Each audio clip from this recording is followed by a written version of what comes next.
All right, click the links to support channel, join channel, become a valued member for the Odysee, the Bit Chute, the Discord, or most especially the Telegram, which I think is kind of be the path forward, or support channel on Coffee, the various other links. So I wonder what the YouTube censorship is so strict lately. Like, would a title like Chubby, Catlady triggered, or Fatty triggered? Just at first glance, I don't know your height or anything, but, like most of us, probably most of us have 20 pounds of fat that we could lose. And there's you're going to have a real hard time arguing that you need to keep an extra 20 pounds of fat. It serves no purpose other than to possibly cause, health issues with cancer, obviously heart attacks and strokes, also arthritis, and also like you're just carrying around 20 pounds of spare weight. Like there's no purpose to carrying around, and she's probably got more than that to lose, but it's like, it's a start. It's not, you're not overweight, you're over fat. Like you're gonna have a hard time defending it from a biological standpoint. Fatty triggered by being fat. Well, you could just eat less, and you wouldn't need to be triggered. I mean, hey, we could all eat less.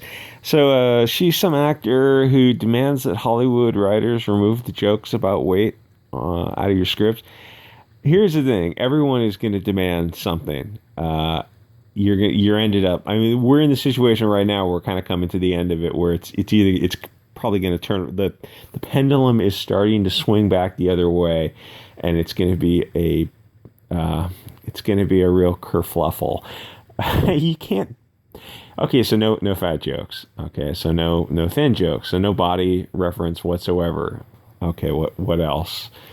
Do you understand the concept of humor? Because you start censoring things, nothing should be censored. If it's funny, if it gets a laugh, it's what the audience is into, then it should all be on the table. Either it's all okay or none of it's okay. Otherwise, you're not doing comedy anymore. You're doing propaganda. Because by eliminating some things from being lampooned, you're allowing them to kind of elevate themselves, and that's not fair to do as a society.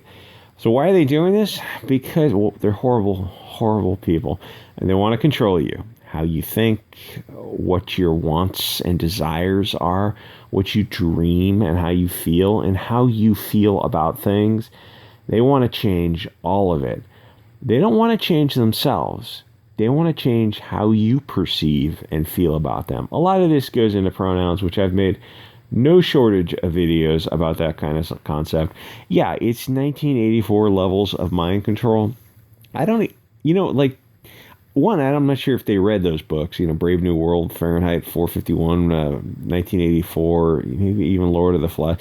Did they read them, or were they taking notes? It was like, were they taking notes and thinking like, oh, this sounds awesome. We can shorten up the language. This is the tits. Like, no, there's supposed to be a warning sign. Not a cookbook. This is all 1984, just like 1984 Part 2, 2020 American riots. They always want to control what you have pride in, what you value, even what you're attracted to. But we're free to do anything we want. We can do almost anything we want as long as we're willing to do whatever it takes to get there. We can form any associations we want. That's the power. Telegram, I'm starting to see how powerful Telegram is. There's a lot of people who have been kicked off all these other platforms are all on Telegram. Seems like an amazing platform to me.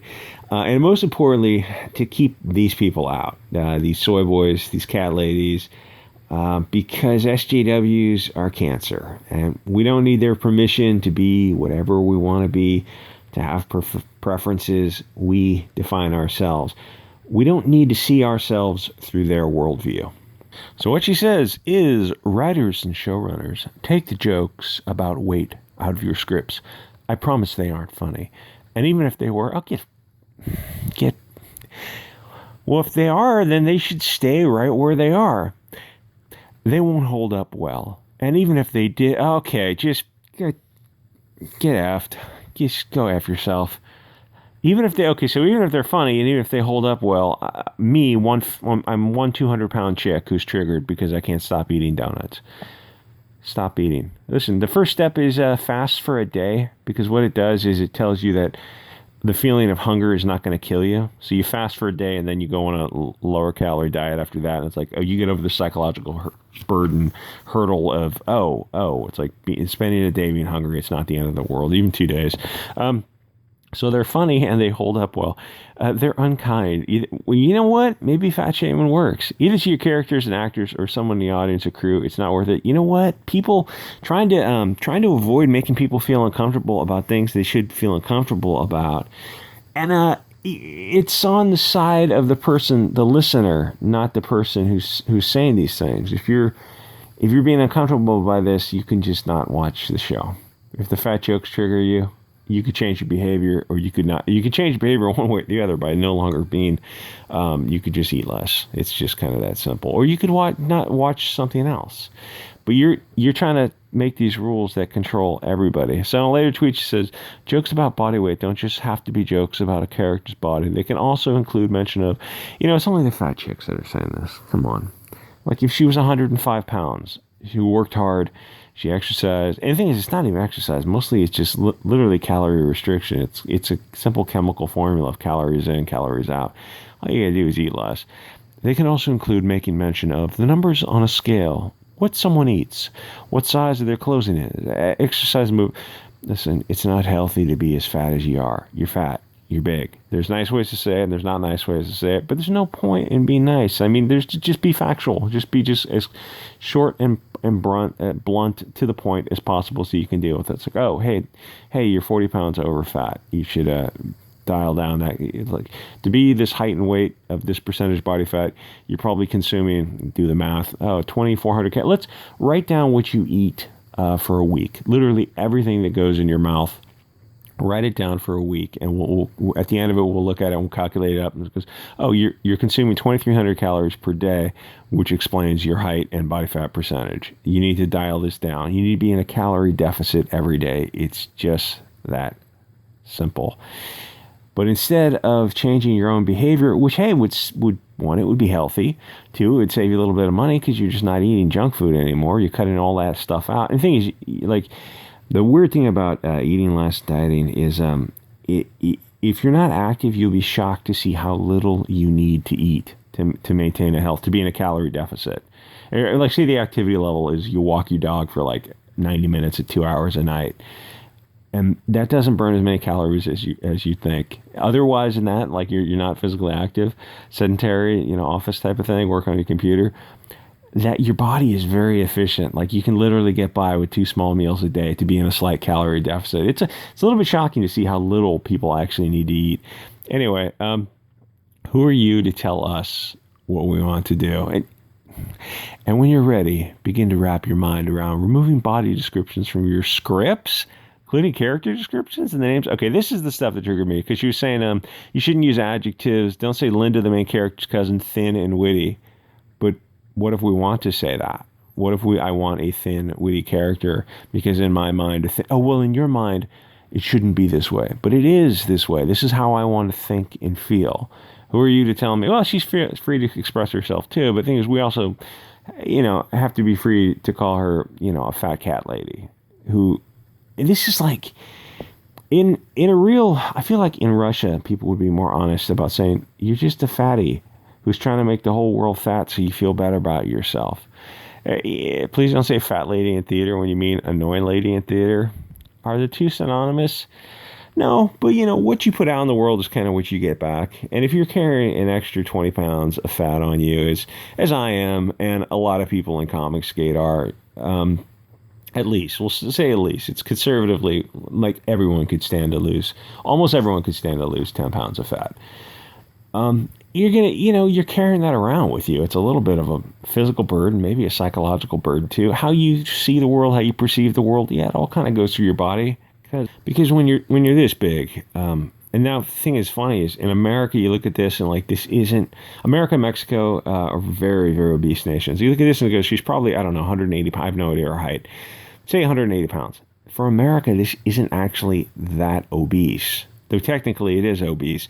She's got probably 40 pounds of fat on her that is just hanging out, doing nothing.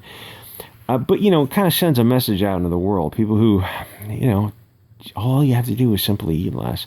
It's gotten to the point where they're encouraging obesity. If you look at Shape magazine and Cosmo and there's a Calvin Klein ads where there's this literally a 300-pound woman who's wearing like a crop top and underwear, and they're comparing and contrasting it from ads from the 90s, where there's some hot chick from the 90s who was 5'8" and 120 pounds and just shredded in bra and panties, and then you have this like three of those people put together, and like, I'm in my Calvin Kleins. Like, just the carbon footprint of somebody who's eating for two people. It's a huge. You ever think about that? What's the environmental impact of someone who's eating for two people? You're putting down like 1,000 extra calories and producing pollutants to sustain the agriculture that goes into producing those calories, and the packaging and all kinds of garbage that goes along with it. And then the healthcare expensive. It's like, oh well, it's taxpayer take care of it. All those magazines that show obese people. It's like, gee, I wonder who's running those magazines? Who owns those? Who's publishing that magazine? Who's pulling the strings on this? Who's encouraging women to be obese? Who could do such a thing? Don't you trust publishers? No. Encouraging obesity is a bridge too far. You may as well just encourage like opiate abuse. People are way too obese as it is. We need to simply encourage people to eat less. No special diets. There's no special food or exercise even required, at least not in the beginning. I mean, you can try to walk around the block, but it's not, your body is 99% diet, not exercise. Exercise is great. Like a flight of stairs is your best friend. There are no excuses. Simply all you have to do is eat less. It will save you money. Am I encouraging fat shaming? Is that like heroin shaming or something if I say not to do that? Anything they don't like, they call it phobic. It's a trick they always use. It's just Bolshevik manipulation. Anyway, you'd be so much prettier if you lost a few pounds.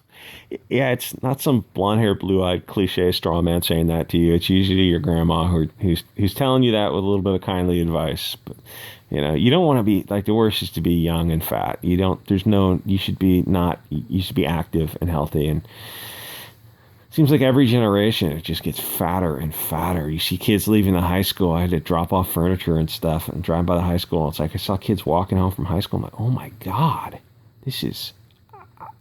I think back to them. I've never like to see people so young and so like 20-year-olds, just 300-pound 20-year-olds. I look at it, I feel like I should say something to them. I'm sure that would go over well. I'm getting to that point. But anyway, like, comment, subscribe, and I'll see you guys on the next episode.